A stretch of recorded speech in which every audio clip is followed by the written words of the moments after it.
Hi everyone, in front of me I've got Google Pixel tab and let me share with you how to enable the Google backup on this device. First of all, let's enter the settings and then in this left section scroll down to the very bottom to find the system. Now let's enter the backup section. And as you can see, we will be immediately transferred to this add a Google account option. Of course, if you've got your Google account currently added to the device and the backup is not assigned to this account, your device will show this account to you and you will be able to confirm that you want to backup on this particular account. If not, as you can see, we'll have to add one, so just tap on add account and make sure that you've got the internet connection because it is required. From this step, we can either create a new account if you do not have your own yet, or simply type your email or phone, so let me do it.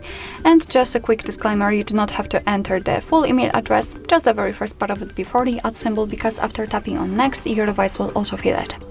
So right now we have to enter the password and let me do this out of the screen.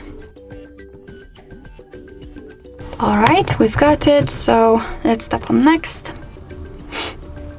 Here we've got Google Terms of Service and Privacy Policy, so you can read it, just tap on it, and here we've got the info, and let's tap on I agree after reading. And here we've got the section which will inform us about the backup, so you are able to use 15 gigabytes of the Google account to backup apps and apps data, call history, contacts, device settings, and text messages. And of course, if you want to, you can tap on more details to learn more. Your device will backup the data automatically whenever you will be connected to the powerful Wi-Fi. Will store it securely, of course, and you can manage it whenever you want to. So to finish, just tap on turn on, and here we've been transferred to this backup section. You can check how much space you've got left. You can of course manage the storage, so remove some unnecessary files, like for example duplicated photos or etc. Here you've got the backup details, so you can check what has been already backed up. And here we've got the advanced settings, and I highly recommend to have this option turned off, because thanks to this you can for sure avoid the charges.